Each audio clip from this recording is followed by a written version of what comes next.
नमस्कार, स्वागत है आपका। आप देख रहे हैं प्राइम टीवी। मैं हूं आपके साथ अदिति मिश्रा और वक्त प्राइम डिबेट का। पीएम मोदी ने आज एक बार फिर गुजरात की धरती से हुंकार भरी। गांधीनगर से पीएम मोदी ने एक बार फिर ऑपरेशन सिंदूर को लेकर स्पष्ट संदेश दिया।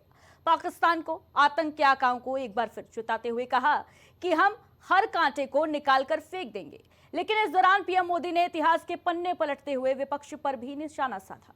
प्रधानमंत्री ने कहा कि अगर 1947 में पटेल की बात मानी गई होती तो पीओके हमारा होता। पहलगाम आतंकी हमला 1947 की गलती का नतीजा है। इसके साथ ही प्रधानमंत्री ने आगे कहा कि सिंधु जल समझौता देश के साथ विश्वासघात था।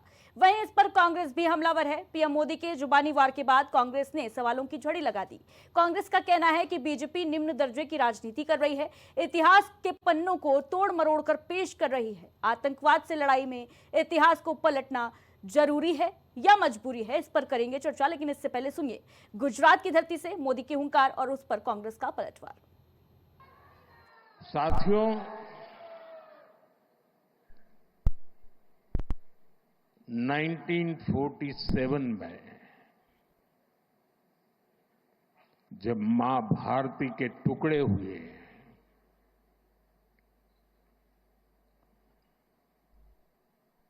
कटनी चाहिए थी तो जंजीरें, लेकिन काट दी गई भुजाएं। देश के 3 टुकड़े कर दिए गए।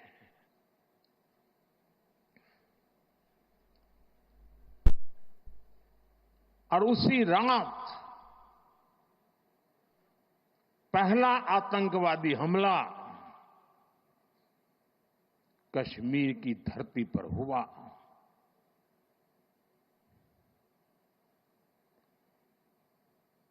मां भारती का एक हिस्सा आतंकवादियों के बलबूते पर,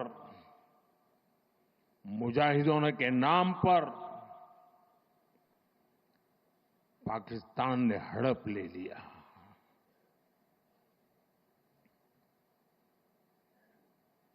अगर उसी दिन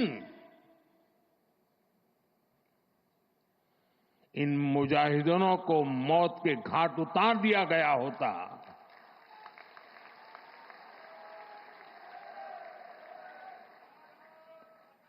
और सरदार पटेल की इच्छा थी कि पीओके वापस नहीं आता है तब तक सेना रुकनी नहीं चाहिए। लेकिन सरदार साहब की बात मानी नहीं गई और ये मुजाहिदीन जो लहू चख गए थे, वो सिलसिला 75 साल से चला है।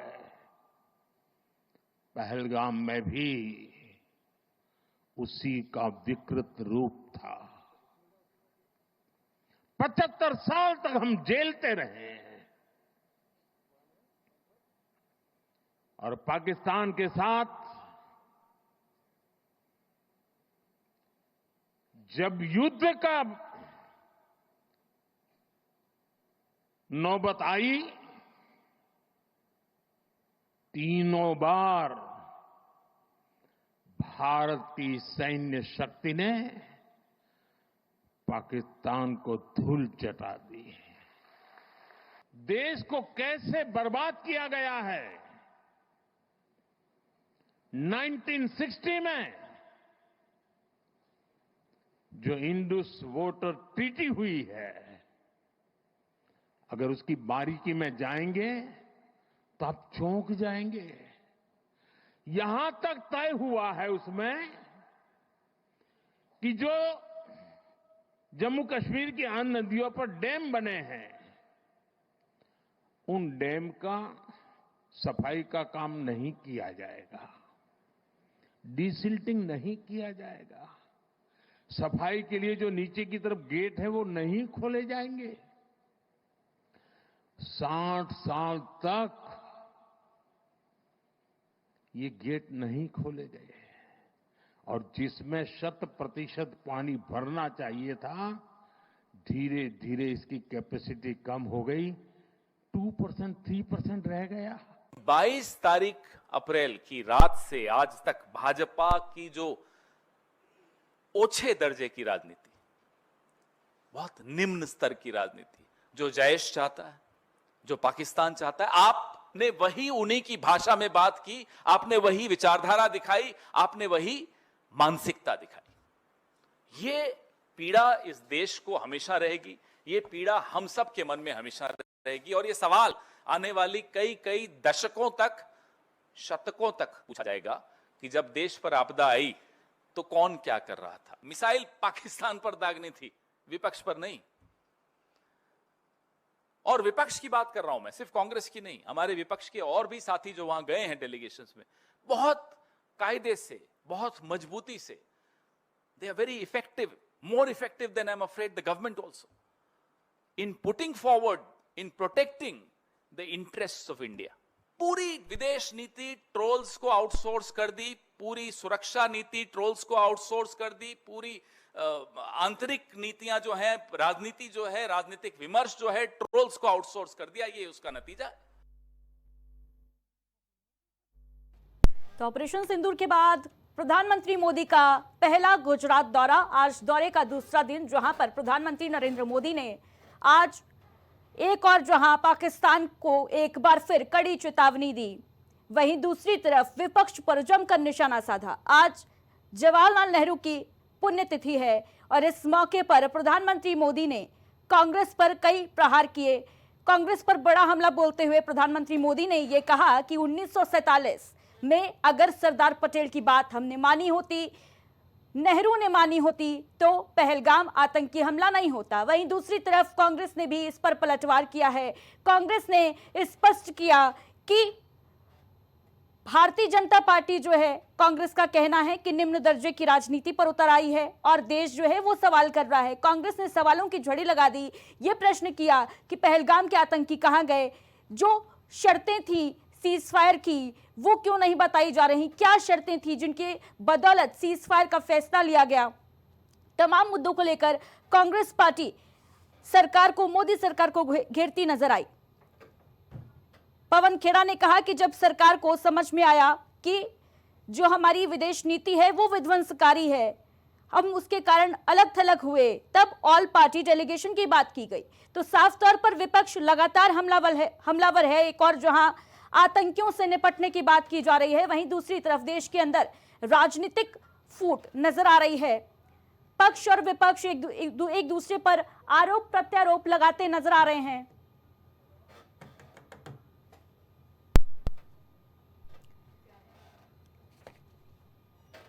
और तस्वीर देखिए गुजरात दौरे का दूसरा दिन, जहां पर गांधीनगर में भव्य रोड शो का आयोजन किया गया। प्रधानमंत्री मोदी का जोरदार स्वागत किया गया। वहीं दूसरी तरफ राजनीतिक हलचल जोरों पर है, विपक्ष लगातार हमलावर है। कांग्रेस पार्टी में एक के बाद एक ट्वीट पर ट्वीट किए गए। पवन खेड़ा ने बयान देते हुए कहा कि भारतीय जनता पार्टी की जो राजनीति है वो अच्छे दर्जे की राजनीति है, निम्न स्तर की राजनीति पर उतर आई है भारतीय जनता पार्टी। तो एक और जहां प्रधानमंत्री मोदी ने हुंकार भरी, वहीं कांग्रेस ने पलटवार किया। और इसी पर चर्चा के लिए हमारे साथ तमाम गेस्ट जुड़ रहे हैं। विकास पांडे जी हमारे साथ जुड़ चुके हैं भारतीय जनता पार्टी से, कांग्रेस से हमारे साथ अनिल शर्मा जी जुड़ चुके हैं, इसके अलावा नीरज मेहरे जी वरिष्ठ पत्रकार हमारे साथ जुड़ चुके हैं। आप सभी का बहुत बहुत स्वागत है प्राइम टीवी पर। सबसे पहले विकास पांडे जी, आप ही से शुरुआत करना चाहूंगी चर्चा की। जब आज देश एकजुट नजर आ रहा था, तो फिर इतिहास के पन्ने पलटने की आवश्यकता आखिर क्यों पड़ गई?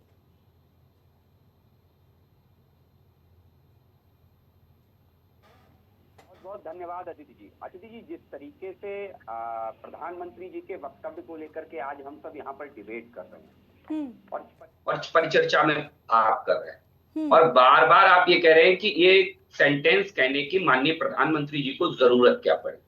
मुझे लगता है कि आपको थोड़े ही दिनों पहले फ्लैशबैक में जाना पड़ेगा और ये समझना पड़ेगा कि जिस तरीके से सर्वदलीय बैठक के बाद देश के सारे राजनीतिक दल मीडिया के सामने ये कहते हुए नजर आए कि हम सब भारत की सरकार के, भारत की सेनाओं के, भारत के साथ खड़े, लेकिन अचानक से क्या होता है कि वही 8 दिन तब बीतते हैं कि वही उन्हीं राजनीतिक दलों में से कुछ नेता निकलते हैं, मैं नाम भी बता सकता हूं आपकी डिबेट में, और आप सब सर्वविदित है, सब जानते हैं, चाहे वो कर्नाटक के मुख्यमंत्री हो, चाहे वो महाराष्ट्र के विधायक बीजेपी टिदार हो, और चाहे वो सर्वविदित लोकप्रिय कांग्रेस पार्टी के एक बड़े लोकप्रिय जीजाजी हो, चाहे कोई भी हो, तमाम तरीके के बयान देकर के भारत की सरकार को, भारत की सेनाओं को कटघरे में खड़ा करने का काम कर रहे थे। कौन कर रहा था दोयम दर्जे की राजनीति? जरा पूछिए इनसे, जरा पूछिए कि किस भारतीय जनता पार्टी के नेता ने कोई बयान दिया हो इस तरीके का, तो जरा बताएं मुझे। आप एक तरफ तो कह रहे थे कि हम भारत की सरकार के, भारत की सेनाओं के साथ खड़े हैं, और दूसरी तरफ उन पर आप बराबर दबाव बनाने की कोशिश कर रहे थे, चाहे आप ये कहते हुए कि आतंकवादियों के पास इतना समय नहीं था कि वो धर्म पूछ करके गोली मारे, चाहे आप ये कहते हुए कि हमें पाकिस्तान से युद्ध नहीं करना चाहिए, हमें पाकिस्तान से लड़ाई नहीं करनी चाहिए, और चाहे ये कहते हुए कि जो पहलगांव में लोग मारे गए हैं वो हिंदुत्व की वजह से लोग मारे गए। इससे बड़ा घिनौना काम क्या कांग्रेस का कहना है, कांग्रेस का ये कहना है कि प्रधानमंत्री अब ट्रोलर्स की भाषा बोल रहे हैं। मुझे लगता है कांग्रेस पार्टी को यह भी बताना चाहिए कि देश के श्रद्धेय प्रधानमंत्री नरेंद्र मोदी जी ने जो कहा है कि 1947-48 में अगर हमने गलती ना की होती तो भारत में आज पहलगांव जैसा, भारत में आज 26/11 जैसा, भारत में आज 93 बम ब्लास्ट जैसे घटनाएं नहीं हो रही। क्या यह सच नहीं है कि 1948 दिसंबर 1948 में तत्कालीन प्रधानमंत्री नेहरू जी, जब भारत की सेनाएं मुंहतोड़ जवाब देते हुए पाकिस्तान की सेनाओं को पीछे खदेड़ रही थी, कश्मीर से बाहर ले जा रही थी, तब यूनाइटेड नेशन में इसको ले जाने का काम क्या नेहरू जी ने नहीं किया था दिसंबर 1948? ये बताना चाहिए। जब हमारी सेनाएं बराबर आगे बढ़ती जा रही थी तो नेहरू जी को लेकर के यूनाइटेड नेशन में गए, और जिसका विरोध, जिस पर असहमति तत्कालीन गृह मंत्री सरदार वल्लभ भाई पटेल ने भी जताई। क्या ये सच नहीं है? ठीक है विकास पांडे जी, लौटूंगी आपके पास। अनिल शर्मा जी, विकास पांडे जी के आरोपों को आपने सुना। आज प्रधानमंत्री नरेंद्र मोदी ने भी गुजरात की धरती से कुछ ऐसा ही कहा कि 1947 की गलती थी जिसका खामियाजा आज देश भुगत रहा है और 75 सालों से भुगत रहा है।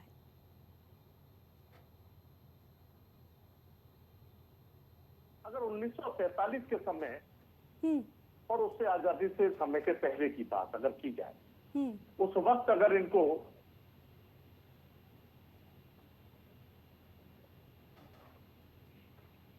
समझ लिया, अंग्रेजों के इशारों पर चलने वाले लोग देश में किस प्रकार की स्थिति पैदा करने जा रहे हैं, तो शायद आज ये स्थिति पैदा ना हुई हो।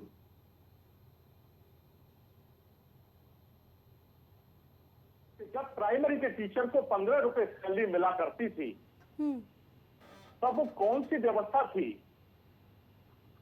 जब 60 रुपए इनके उन नेताजी को मिला करती थी?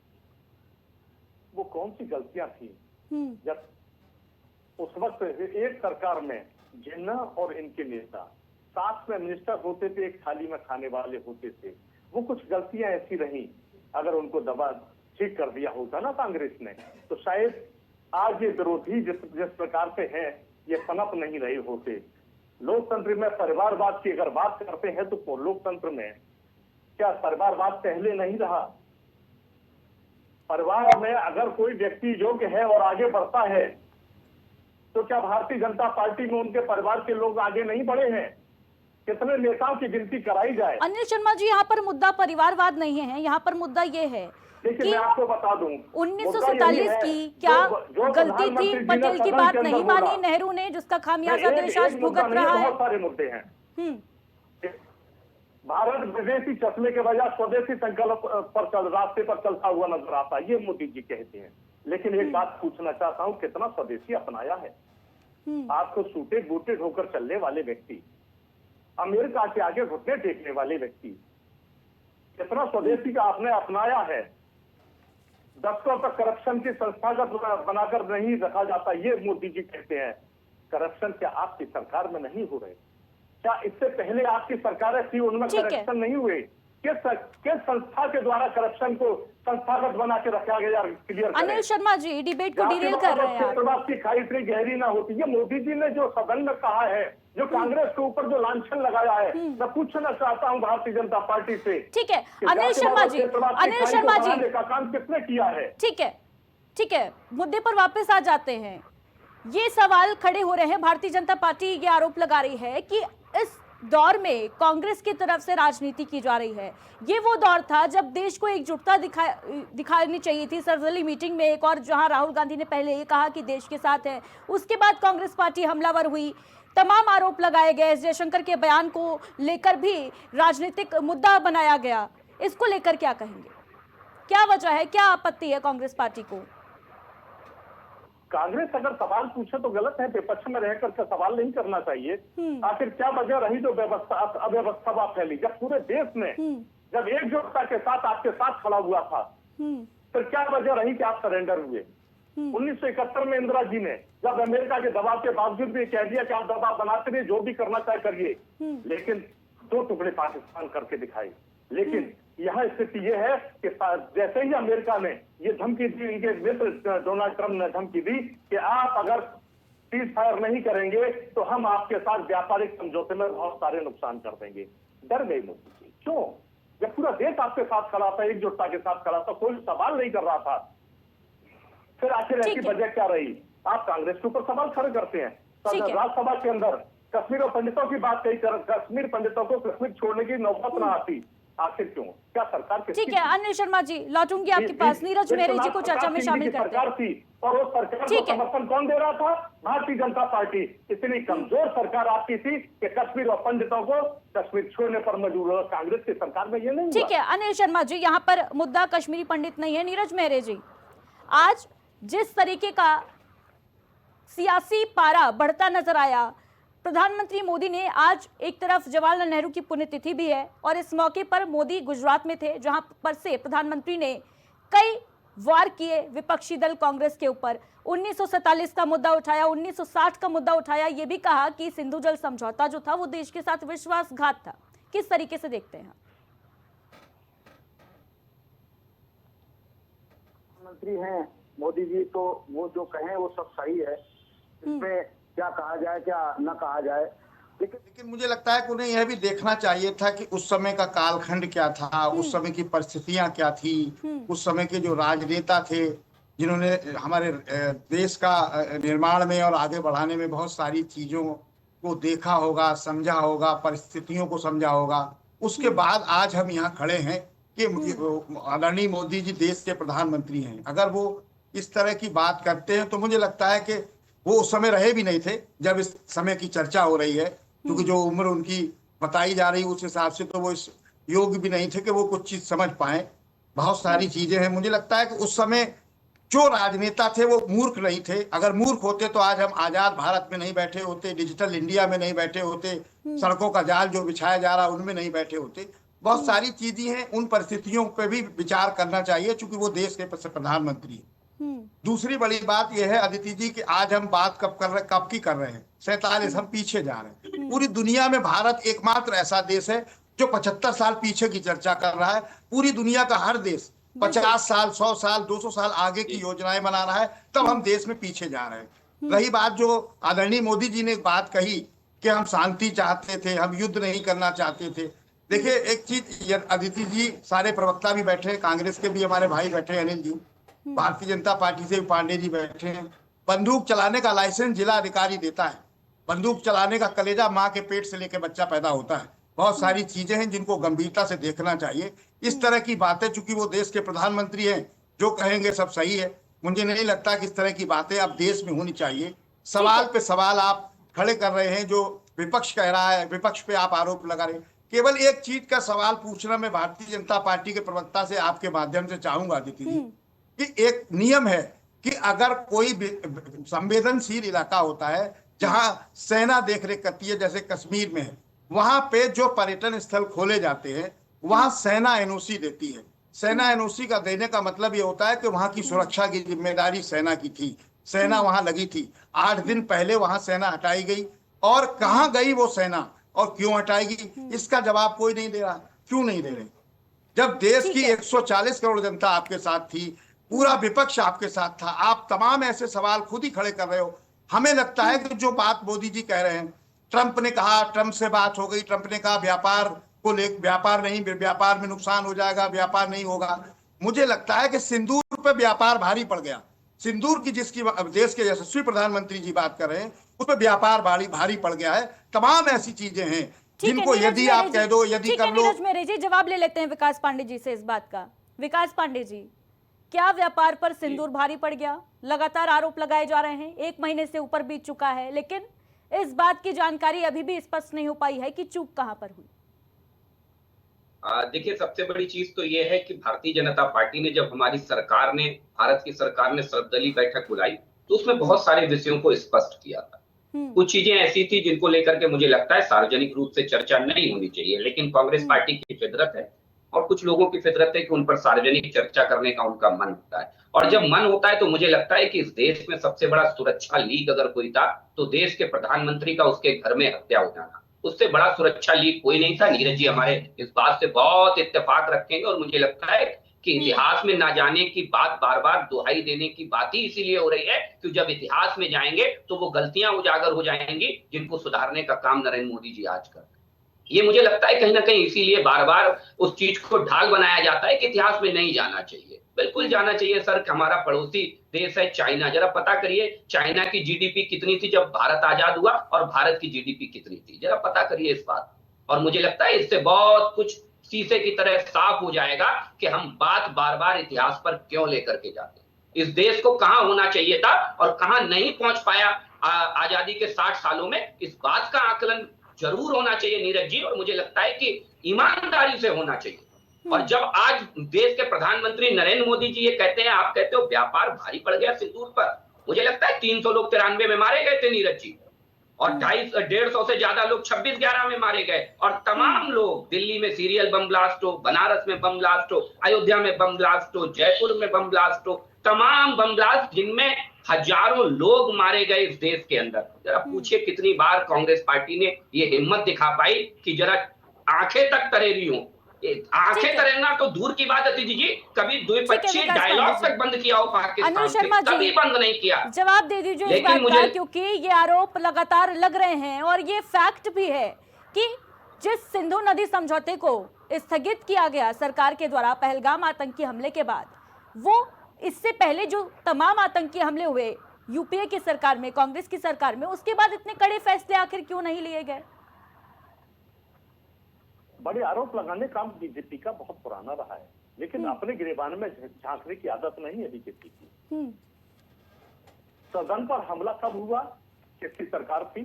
ठीक है। अक्षरधाम पर हमला हुआ, किसकी सरकार थी? ताज होटल पर जो हमला हुआ वो किसकी सरकार थी? इस प्रकार कितनी घटना को गिनाया जाए।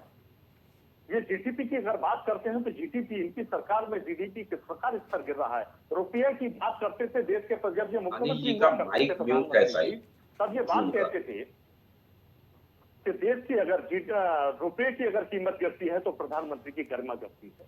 लेकिन आज रुपये का स्तर किस प्रकार गिर रहा है, क्या प्रधानमंत्री की गरिमा गिर रही है? ये देश के स्थान की बात करते हैं, देश का स्थान कितना कर्जे में डूब जाएंगे। जब देश 2014 में कितना कर्जा था और आज देश पर कितना कर्जा है, देश की ये बात करते हैं। अभी प्रधानमंत्री जी सदन में राज्यसभा के अंदर बोल रहे थे, कश्मीरी पंडितों की सामान्य नागरिकों और बिजली पानी सड़क मूलभूत सुविधा के लिए इंतजार करना पड़ा। ठीक है अनिल शर्मा जी, लेकिन मेरा प्रश्न ये था, अनिल जी शायद आप नहीं, ठीक है, बहुत सारी बात है वही नहीं, सुन लीजिए ना, अगर ये चाइना की तरफ भागते हैं तो सबसे पहले अपने देश में देखिए ना, क्या अनिल जी अपना माइक खोल लीजिए, नहीं हुआ था क्या? 2014 से पहले लोग सांस नहीं लेते थे क्या? पत्ते लगाकर घूमते थे, कपड़े नहीं पहनते थे? बड़ा ताज्जुब होता है। सत्ता में रही कांग्रेस तो देश का विकास नहीं होने दिया। अरे भैया, जो विकास की चीजों को आप जो बेचने का काम कर रहे हैं कि ये विकास क्या आपने किया था? जिन संस्थाओं को बेचने का काम भारतीय जनता पार्टी की सरकार इस समय कर रही है, ये किसकी कमी है? जरा उसको उजागर करें।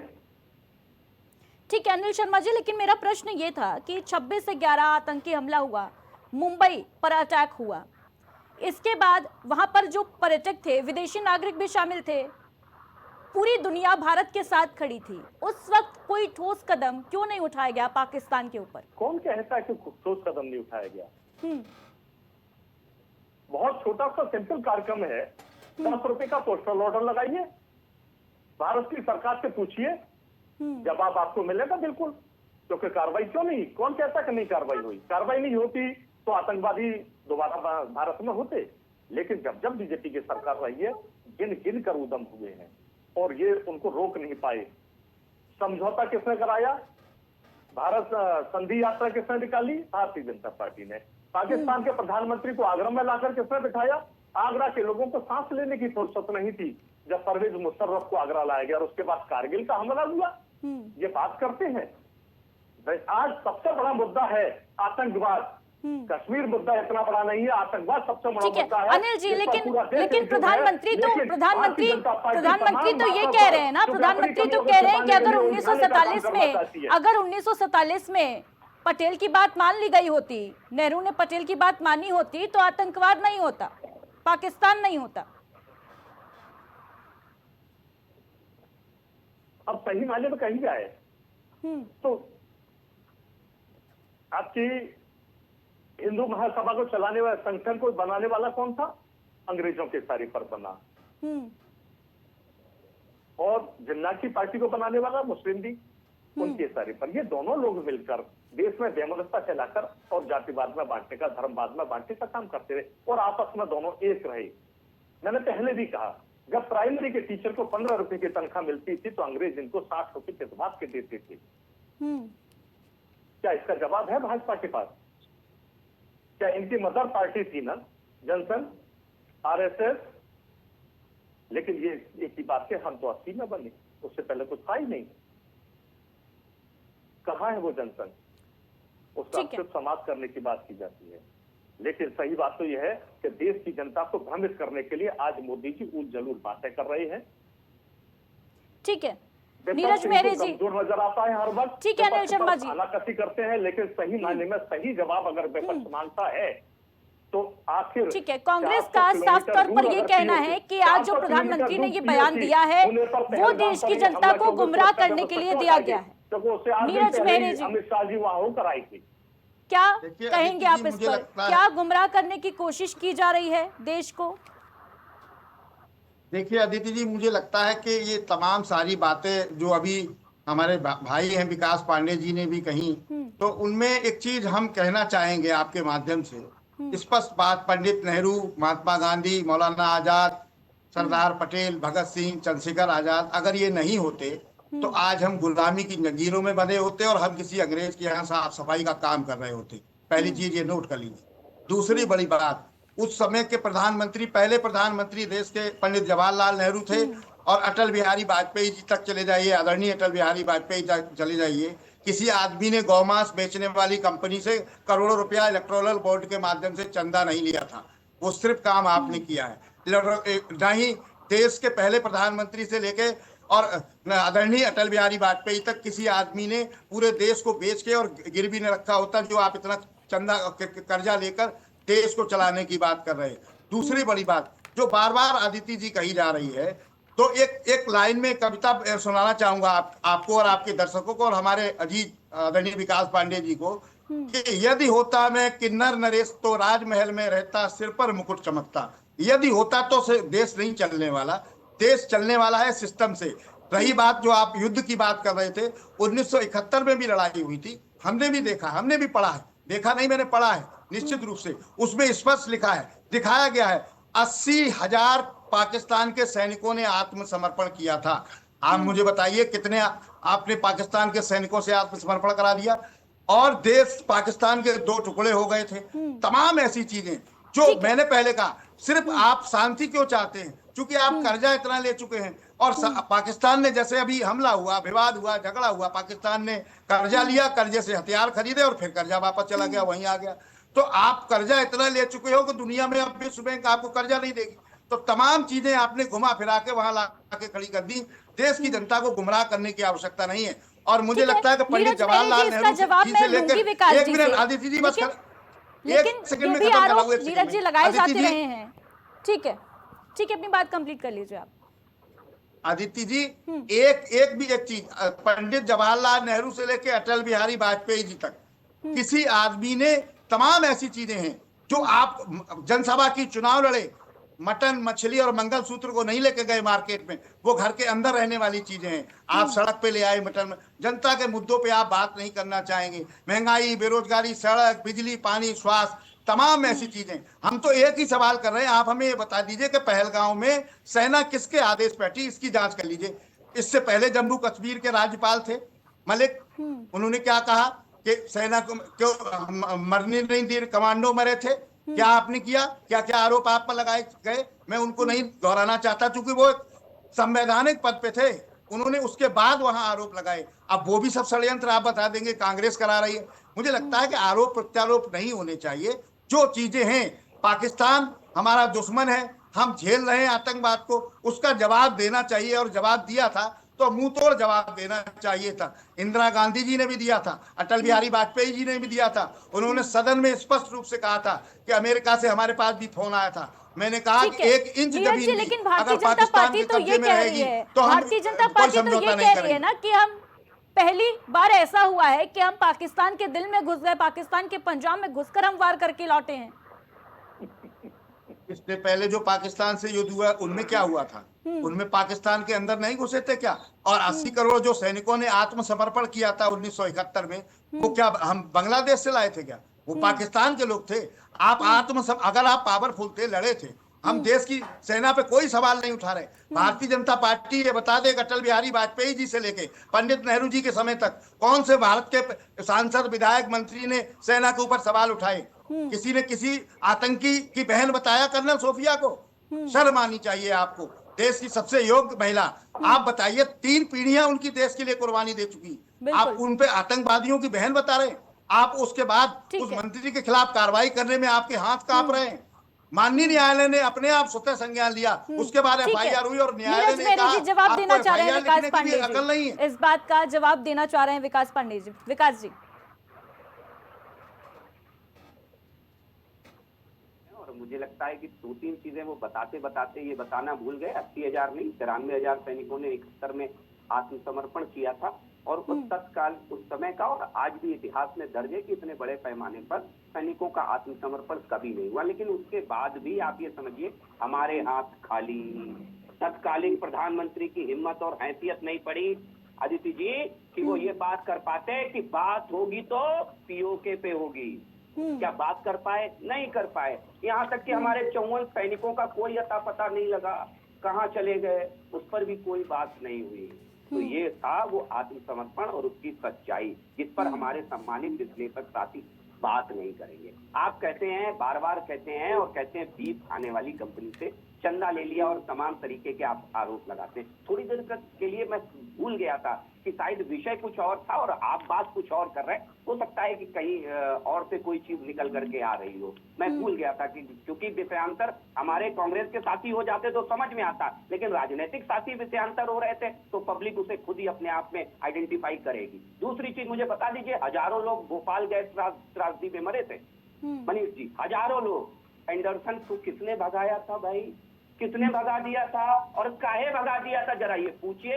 हजारों करोड़ रुपए का ठेका दे दिया था एंडरसन को, और भोपाल गैस त्रासदी जब हुई तो बाकायदा कोर्ट के आदेश के बावजूद भी देश की तत्कालीन कांग्रेस पार्टी ने उसे प्राइवेट प्लेन मुहैया करके विकास जी वर्तमान स्थिति की बात कर लेते हैं। अनन्या जी, मैं वर्तमान की बात कर रहा हूँ। राजनीतिक विश्लेषक को जितना भूतकाल में जाएंगे मैं उतना आईना दिखाने का काम करूंगा, क्योंकि मुझे लगता है कि जब आप भूतकाल की बात करेंगे, मैं फिर कहता हूँ आपको कि भूतकाल की बात करेंगे तो बहुत पछताएंगे। बार बार मैंने एक सवाल पूछा आपसे कि 48 में नेहरू जी क्यों गए थे? जब हमारी देश की सेनाएं अंदर तक घुस रही थी, पाकिस्तान को पीछे तक खदेड़ने का काम कर रही थी, तो हमने गिलगिट, बालिस्तान, पीओके क्यों नहीं एक्वायर कर पाए हम? ठीक है विकास पांडे जी, लेकिन आज सवाल विपक्ष जो कर रहा है वो इसी मुद्दे पर कर रहा है कि आज तो हम सशक्त थे ना, आज तो हम सशक्त थे, तो फिर हमने क्यों बात मान ली, क्यों सीज फायर हो गया? अब आ जाते हैं उसी बात पर। मुझे लगता है कांग्रेस पार्टी को तो ये सवाल ही नहीं करना चाहिए। आपको लगता है कि ऐसे लोगों को सवाल करने का अधिकार है? आप करिए, देश करे, भारतीय जनता पार्टी सहर्ष उनका जवाब देगी, लेकिन ऐसे लोगों को सवाल करने का अवसर नहीं देना चाहिए जिन लोगों को दर्जनों बार इस देश को ये दिखाने का अवसर मिला कि भारत बाप है, और वो बाप की जगह मेमने बन करके बैठ गए।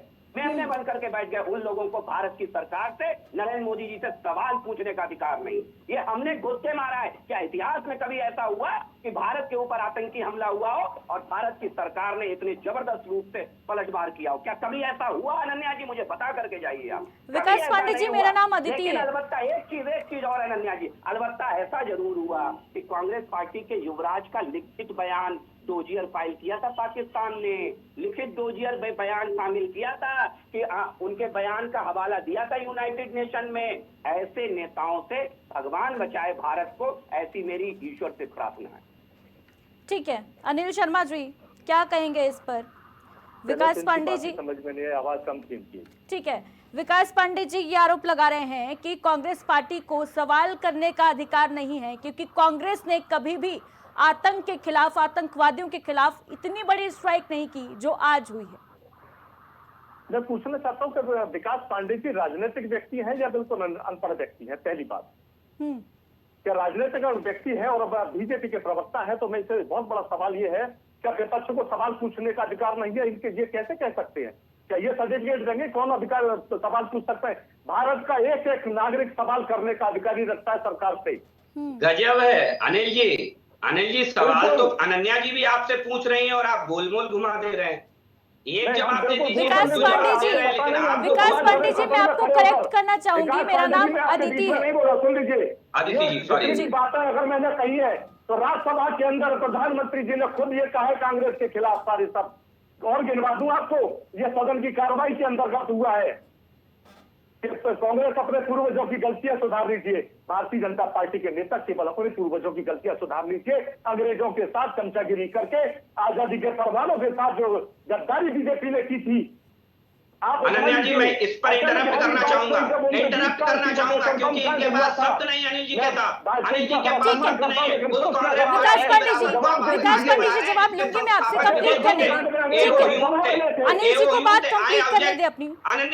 अनन्या जी, इस तरीके की भाषा का प्रयोग नहीं होना चाहिए। मैंने आपकी पार्टी के लिए इस तरीके की अमर्यादित भाषा का प्रयोग नहीं किया। आप जवाब नहीं दे पा रहे हैं तो आप खींच निकाल रहे हैं, आप खींच निकालने का काम कर रहे हैं। अनिल जी, आप बहुत सम्मानित प्रवक्ता हैं। मैं देश को बताइए, एओयू कौन थे?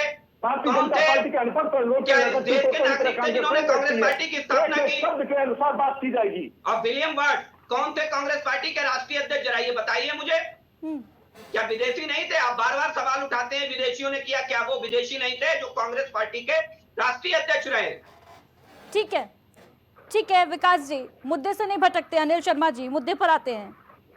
ये आरोप लगाए जाते रहे हैं अनिल शर्मा जी कि माउंटबेटन के दबाव में 1947 में नेहरू यूएन चले गए। क्या कहें इनको? 1947 में ये तब भी अंग्रेजों की चमचागिरी करते थे इनकी पार्टी के नेता, और आज भी वही चल रहा है। बड़ा हंसी के पात्र बने जाते हैं अंग्रेजों के दबाव में। यूनाइटेड नेशन आप जाओ, आपके पार्टी के संस्थापक एओयू अंग्रेज, आपकी पार्टी के संस्थापक विलियम वर्ड कांग्रेस पार्टी के राष्ट्रीय अध्यक्ष, विदेशी ब्रिटिश नागरिक आपकी पार्टी के राष्ट्रीय अध्यक्ष। समझे, हिंदू महासभा ऐसे नहीं बन गई थी। ठीक है अनिल शर्मा जी, विकास जी को जब, ठीक है विकास जी को जवाब देने दें। ठीक है, में जाइए, और जिस संस्था के अंदर में आप काम करते हैं ना, आरएसएस के अंदर में, तो वो आरएसएस भी उस वक्त कांग्रेस के साथ से अलग हटकर उस संस्था को बनाने वाले व्यक्ति जो कांग्रेस हुआ करते थे, बाद में अंग्रेजों के साथ जुड़े। इतिहास उठाइए, क्या स्थिति है? ठीक है जवाब ले लेते हैं। विकास पांडे जी, क्या इतिहास को तोड़ मरोड़ कर पेश कर रही है भारतीय जनता पार्टी? इतिहास को तोड़ मरोड़ कर किसने पेश किया ये पूरा देश जानता है, और अपने हिसाब से इतिहास को गढ़ने वाले लोगों को आज देश आईना दिखा रहा है। 70 साल तक अंग्रेज, और ये कोई छोटी मोटी बात नहीं है कि तीसरी बार इस देश में नरेंद्र मोदी जी के नेतृत्व में सरकार, और इसका एक बहुत प्रत्यक्ष उदाहरण दे रहा हूँ। विकास जी को बात रखने दें, ब्रिटिश अखबार से दूर रखने का काम। अनिल जी, विकास जी को अपनी बात रखने दें, अब मौका दूंगी मैं आपको। नहीं तो एक बात समझिए ना अदिति जी, अगर हम बीच में नहीं बोलते तो इनको बीच में बोलने का अधिकार किसने दे दिया था? ठीक है, मैं आप दोनों से रिक्वेस्ट कर रही हूँ, बीच में इंटरप्ट मत करिए। ठीक है, ठीक है, अपनी बारी में ही आप बोले, बीच में इंटरप्ट मत करें।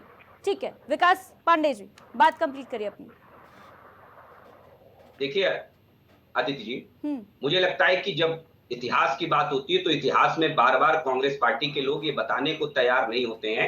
एओ ह्यूम जो कांग्रेस पार्टी के संस्थापक थे, क्या वो एक विदेशी नागरिक नहीं थे?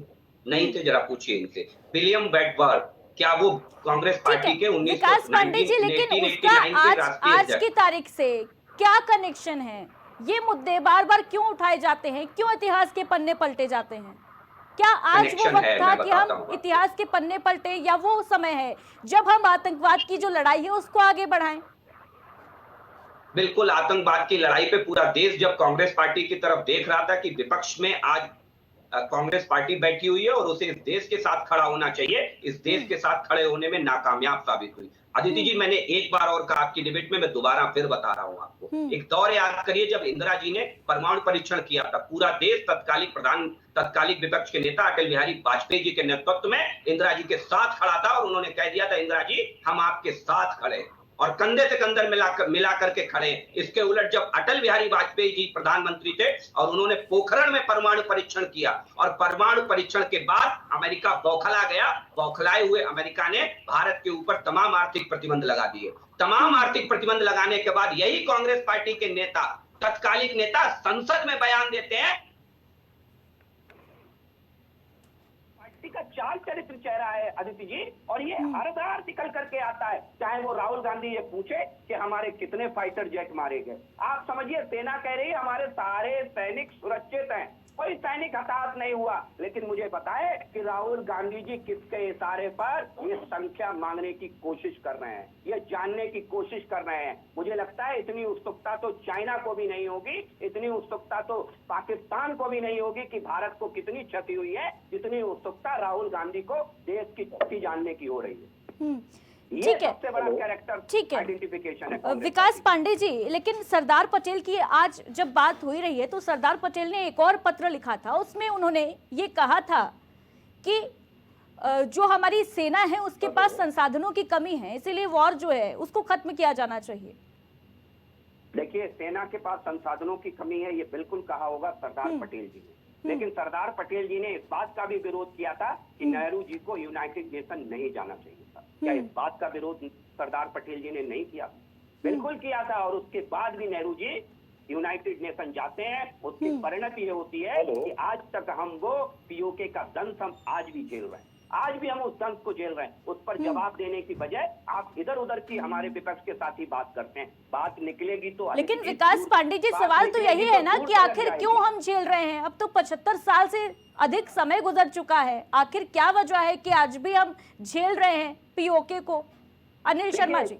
अदिति जी, मैं फिर बताता हूँ आपको कि बिल्कुल देश बदला है और नरेंद्र मोदी जी के नेतृत्व में डंके की चोट पर देश बदला है। अभी हमने बताया ना 2008 की घटना है ना, 150 से ज्यादा लोग बंबई के अंदर मारे जाते हैं और एक आतंकवादी गिरफ्तार होता है जिसको जेल में बैठाल करके बरसों बिरयानी खिलाई जाती, और खिलाने वाले लोग कौन थे, ये कौन सी सरकार थी, ये भी आप जानती। लेकिन आज जब देश बदला तो चाहे बालाकोट की एयर स्ट्राइक हो और चाहे अब हो, देश के प्रधानमंत्री नरेंद्र मोदी जी ने कभी किसी प्रधानमंत्री ने अगर ये कहा हो, अदिति जी ये पूछ करके जाइए इनसे, कभी किसी प्रधानमंत्री ने आतंकवादी घटना के बाद इतना जबरदस्त पलटवार किया हो और डंके की चोट पर ये कहा हो, अगर बात होगी तो पीओके पर होगी, अगर बात होगी तो आतंकवाद पर होगी, अगर किसी प्रधानमंत्री ने कहा हो। और द्विपक्षीय डायलॉग बार बार जारी रखने वाली कांग्रेस हमेशा इधर उधर की बात करेगी, देश को गुमराह करने की बात करेगी। ठीक है, अनिल शर्मा जी से जवाब ले लेते हैं।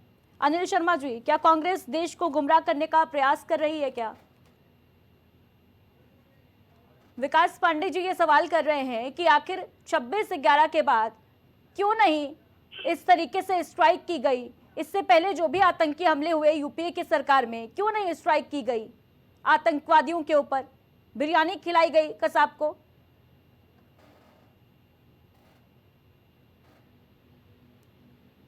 फिलहाल अनिल जी से हमारा संपर्क टूट गया है। नीरज मेहरे जी, क्या कहेंगे इन आरोपों पर? देखिए अदिति जी, मुझे लगता है कि इन सब बातों से अगर कुछ देश हमारा आगे बढ़ता हो तो ये बातें की जाए। देश के यशस्वी प्रधानमंत्री 2047 में विकसित राष्ट्र बनाने की बात कर रहे हैं, $5 ट्रिलियन इकोनॉमी की बात हो रही है, और प्रधानमंत्री के साथ साथ यही बातें 21 राज्यों के मुख्यमंत्री भी दोहरा रहे हैं, और वहां हम 1947 और 42 की बात कर रहे हैं। मुझे लगता है कि देश को आगे बढ़ाने की बात की जाए। तमाम ऐसी चीजें हैं जिन पे सवाल बेमतलब का खड़ा किया जा रहा है, जिससे देश का कुछ भला नहीं होने वाला।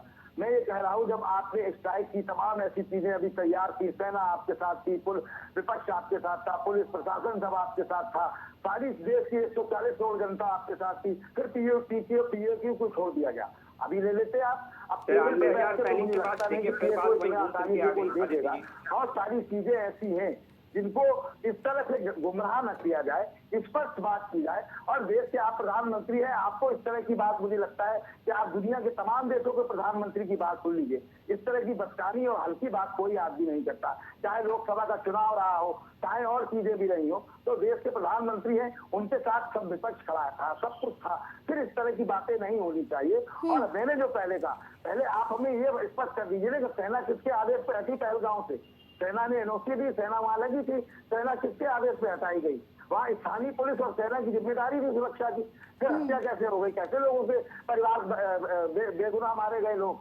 तमाम चीजें ऐसी हैं जिसपे बिल्कुल नीरज मेहरे जी, कई सवालों के जवाब मिलने अभी बाकी हैं और कब मिलेंगे कहा नहीं जा सकता। लेकिन नीरज मेहरे जी, कांग्रेस ये भी कह रही है कि ऑल पार्टी डेलीगेशन भेजने की नौबत इसलिए आ गई क्योंकि जो तमाम दुनिया के देश हैं वो आज भारत के साथ नहीं खड़े, और ये इसके बावजूद हुआ है कि प्रधानमंत्री मोदी ने बीते 11 साल में 153 यात्राएं की हैं, 72 देशों के साथ संपर्क साधे हैं। जो मित्र देश थे वो भी भारत के साथ स्टैंड लेने से कतराते नजर आए। इन आरोपों पर क्या कहेंगे आप? देखिए, डेलीगेशन जो गया है हमारे देश से, बिल्कुल अच्छी बात है।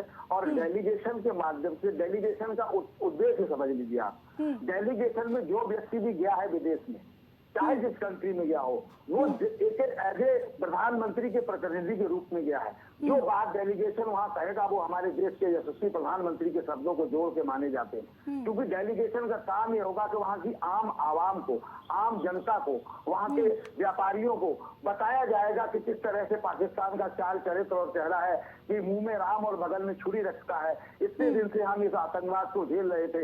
वो एक डेलीगेशन जो है मीडिया से भी बात करेगा, वहाँ स्थानीय कॉन्फ्रेंस भी होगी, तमाम और भी लोगों को बताएगा। और मुझे लगता है कि जो बात ये कही जा रही है कि देश के प्रधानमंत्री इतने देशों में दौरा करके आए, तमाम और चीजें, कोई देश हमारे साथ नहीं है, ये बिल्कुल गलत है। इसको मैं कतई स्वीकार नहीं करता हूँ। अगर देश के प्रधानमंत्री गए, पाकिस्तान के साथ कौन खड़ा था? हमें तो नहीं लगा। अगर हमने पूरी अपनी जो युद्ध लड़ाई लड़ने के तरीके होते हैं, जो नियमावली है, हमने एलओसी क्रॉस नहीं की, हमने अगर उनके आतंकी ठिकानों पे हमला किया तो अपनी सीमा में रह के किया। हमने कोई भी युद्ध का ऐसा कानून उल्लंघन नहीं किया जिससे कोई भी दुनिया का देश हमारे खिलाफ एक शब्द बोल पाए। कोई नहीं बोल रहा था, पाकिस्तान के साथ कोई नहीं था। हाँ, ये जरूर है कि ये कौन सी चीज ऐसे एकदम बीच में आई जिसको लेके आपको सीज फायर करना पड़ा। और क्या जो बात ट्रंप ने कही कि व्यापार को लेके, तो व्यापार तो मैं फिर एक बार कह रहा हूँ, व्यापार जो है सिंदूर पर भारी पड़ा। इसलिए मुझे लगता है कि इस सर्जिकल इसको रोकना पड़ा। मुझे लगता है नीरज मेहरे जी, सारी चीजें हैं। Anil Sharma ji, all party delegation के फैसले की तो तारीफ करनी चाहिए थी ना कांग्रेस पार्टी को। इस मुद्दे पर भी घेरने की नौबत आ गई। ये कहा जाने लगा कि प्रधानमंत्री मोदी विदेश दौरे पर गए, क्या कर लिया, क्यों नहीं दुनिया के तमाम देश भारत के साथ खड़े हुए, लेकिन भारत के विपक्ष में भी तो नहीं, विरोध में भी तो नहीं नजर आए ना।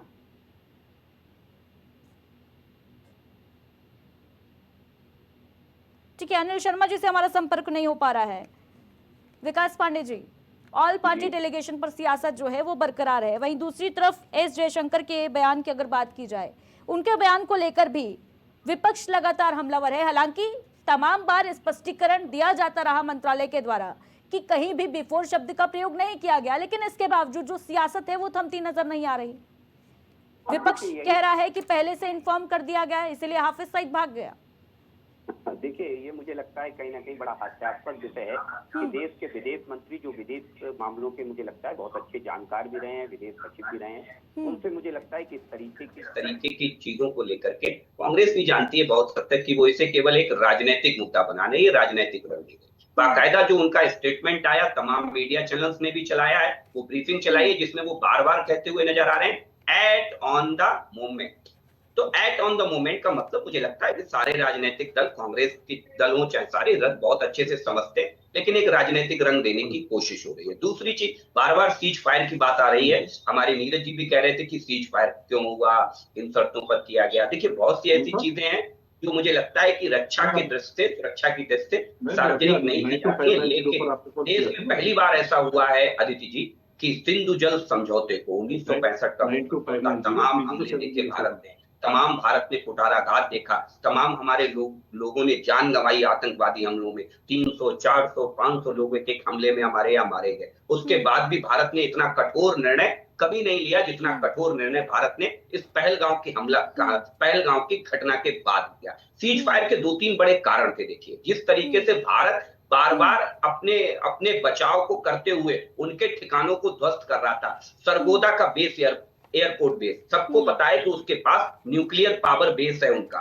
जिसको लेकर के जैसे ही वहां पर बम ब्लास्ट होता है, अमेरिका सहित पूरे दुनिया के हक्के बक्के भौचक्के रह जाते हैं कि ये जो कार्रवाई है, ये मुझे लगता है कि बार का रूप लेती जा रही है। इसके बाद जिस तरीके से पाकिस्तान के डीजीएमओ ने भारत को बार बार कॉल किया और जिसका जिक्र भारत ने अपनी ब्रीफिंग में कहा है, और सबसे बड़ी बात समझिए कि कांग्रेस की तरफ से सवाल उठाए जा रहे हैं, तमाम बातें की जा रही हैं, अन्य लोगों की तरफ से भी की जा रही होंगी, अन्य दलों की तरफ से, लेकिन पाकिस्तान ने इन सारे विषयों का कभी खंडन नहीं किया, कभी खंडन नहीं किया कि युद्ध विराम हमारी शर्तों पर हुआ। ये हमने कहा, क्या पाकिस्तान ने कहा नहीं भारत झूठ बोल रहा है? कहा नहीं कहा। भारत ने कहा, बार बार पाकिस्तान के डीजीएमओ हमें फोन कर रहे थे, तो क्या पाकिस्तान ने इस बात का खंडन किया कि नहीं हमारे डीजीएमओ नहीं फोन कर रहे थे? लेकिन देश में बैठे कुछ लोगों को बड़ी दिक्कत हुई, बड़ी समस्याएं पैदा हो रही थी, क्योंकि उन्हें राजनीतिक अवसर नहीं मिल रहा, और वो राजनीतिक अवसर ढूंढने के लिए उन्होंने सीज फायर को एक मुद्दा बनाने की कोशिश की। मुझे लगता है इससे ज्यादा कुछ नहीं है। देश ने अपनी सारी सामरिक शक्तियों का प्रयोग करते हुए जिस मुंहतोड़ तरीके से पाकिस्तान को जवाब दिया है, और भविष्य में देखिए बहुत बड़ा संदेश होता है, देश के प्रधानमंत्री ने बड़ा संदेश देने का काम किया। उन्होंने कहा है भविष्य में किसी प्रकार की आतंकवादी घटना हम युद्ध मानेंगे। ये बहुत छोटा स्टेटमेंट नहीं है। स्ट्रेटेजिकल मामलों में आप बात करिए विशेषज्ञों से, वो बताएंगे इस स्टेटमेंट के मायने कितने गहरे हैं और कितने गंभीर हैं। शायद विकास पांडे जी, ये बेहद बड़ा फैसला है, बेहद बड़ा स्टेटमेंट है। अनिल शर्मा जी से हमारा संपर्क एक बार फिर हो चुका है। अनिल शर्मा जी, क्या कांग्रेस बाल की खाल निकालने का काम कर रही है? क्योंकि बीजेपी लगातार यही कह रही है कि ऑल पार्टी डेलीगेशन, बड़ा फैसला है, पूरा देश देख रहा है कि आज विपक्ष के जो सांसद है वो भी गए हैं, दुनिया के दौरे पर निकले हैं और ये जानकारी दे रहे हैं, पाकिस्तान को बेनकाब कर रहे हैं दुनिया के सामने। क्या इस फैसले की तारीफ नहीं करनी चाहिए थी खुलकर कांग्रेस को? अदिति जी, कांग्रेस बाल की खाल निकालने का काम नहीं करती है, पहली बात। तथ्यगत अगर बात होगी उस पर प्रश्न उठाना विपक्ष का पहला काम। समर्थन अगर हम देते हैं तो प्रश्न भी जनता के अनुरूप हमें उठाना पड़ेगा। अगर ये जिम्मेदारी अगर विपक्ष की नहीं है तो फिर किसकी है? शासन पर अगर प्रश्न ना हो तो शासन निरंकुश हो जाता, ये प्राथमिकता है। कांग्रेस के सांसद भी के कांग्रेस ने जिन सांसदों के नाम दिए गए थे उन नामों में से कितने नामों को चुना? ठीक है अनिल शर्मा जी, लेकिन जिन्हें चुना गया वो तो काबिल सांसद थे ना, आप ही की पार्टी के, काबिलियत के बेसिस पे उनका सिलेक्शन हुआ। हमने कब कहा कि हमने कब कहा कि काबिल नहीं थे? लेकिन जब सर्वदलीय बैठक जब होती, उस बैठक के बाद नाम जब मांगे गए थे तो राष्ट्रीय अध्यक्ष आदरणीय मल्लिकार्जुन खड़गे जी ने जब नाम दिए, जो नाम हमारी पार्टी की तरफ से दिए गए, उन नामों में से किन नामों को चुना? सलमान खुर्शीद साहब के पास खबर आई, उन्होंने साफ मना कर दिया, पार्टी ने जब नाम नहीं दिया तो हम नहीं जाते। ठीक है, तो प्रश्न ये नहीं है कि वो काबिल है या नहीं। कांग्रेस के सांसद हैं, काबिल हैं तो गए, लेकिन हमने कब कहा कि हम उनकी बुराई कर रहे हैं? ठीक है अनिल शर्मा जी, लेकिन सवाल ये खड़े हो रहे हैं कि आखिर क्या वजह रही कि कांग्रेस पार्टी और पार्टी डेलीगेशन को घेरने के लिए इस मुद्दे पर आ गई कि प्रधानमंत्री मोदी ने कितने देशों की यात्रा की 11 साल के कार्यकाल में, क्या किया, क्या ये वाजिब है? देखिए, इस मामला इस पर नहीं है, ये प्रश्न अलग है। यही बात अगर मैं कहूं कि सदन के अंदर खड़े होकर प्रधानमंत्री जी कांग्रेस की बाल की खाल निकालने का काम करते हैं, एक एक मुद्दा गिना देता हूं। ठीक है। कम से कम 27 सवाल किए। ठीक है, प्रधानमंत्री मोदी जी को अपनी खूबियां बताने के बजाय कि 11 साल के अंदर सरकार में रहकर उन्होंने कितने काम किए, वो कांग्रेस की बाल की खाल निकालने का काम करते हैं। उनकी रगों में खून की जगह सिंदूर बहता है। लेकिन देश की जनता अगर पूछना चाहती है, कुछ सवाल करना चाहती है, तो उनके पास सवाल करने के बजाय बाल की खाल निकालने का काम करेंगे। क्या सदन में इस तरह की बातें करनी चाहिए उन्हें? ठीक है अनिल जी, लेकिन आज प्रधानमंत्री मोदी ने जिस तरीके से ये कहा कि सिंधु समझौता विश्वासघात है, और उन्होंने ये भी कहा कि हम वहां पर गाद साफ नहीं कर पा रहे थे, ये नौबत आ चुकी थी समझौते के कारण, जिसको स्थगित किया गया। और पहली बार जब गेट खोला गया, पाकिस्तान में बाढ़ आ गई, वो भी 2-4 गेट खोले हमने। जब हम सारे गेट खोल देंगे तो पाकिस्तान का क्या हाल होगा, ये तो दुनिया देखेगी ना। इसके बावजूद क्यों पाकिस्तान का पानी रोकने पर वो पानी को कहां ले जाएंगे, क्या व्यवस्था बनेगी, क्या बाढ़ कहां आएगी, इनको ये नहीं मालूम।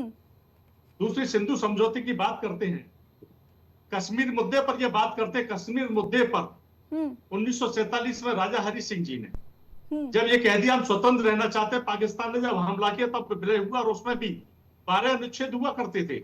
उस समझौते में भी 12 अनुच्छेदों में उनका प्रधानमंत्री अलग होता, देश का प्रधानमंत्री अलग होता था। 9 अनुच्छेदों को खत्म करने का काम कांग्रेस ने किया, केंद्र शासित राज्य बनाया उसको।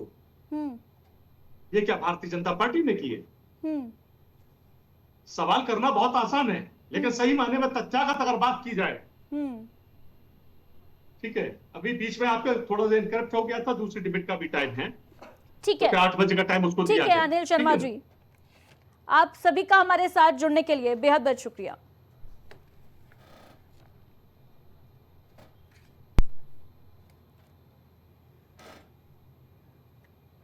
तो प्रधानमंत्री नरेंद्र मोदी के गुजरात दौरे का दूसरा दिन, ऑपरेशन सिंदूर पर एक बार फिर प्रधानमंत्री मोदी ने पाकिस्तान को कड़ा संदेश देते हुए, कड़ी चेतावनी देते हुए कहा कि मिट्टी में आतंकवादियों को मिला दिया जाएगा और एक एक कांटे को निकाल कर फेंकेंगे। वहीं दूसरी तरफ प्रधानमंत्री विपक्ष पर हमलावर हुए।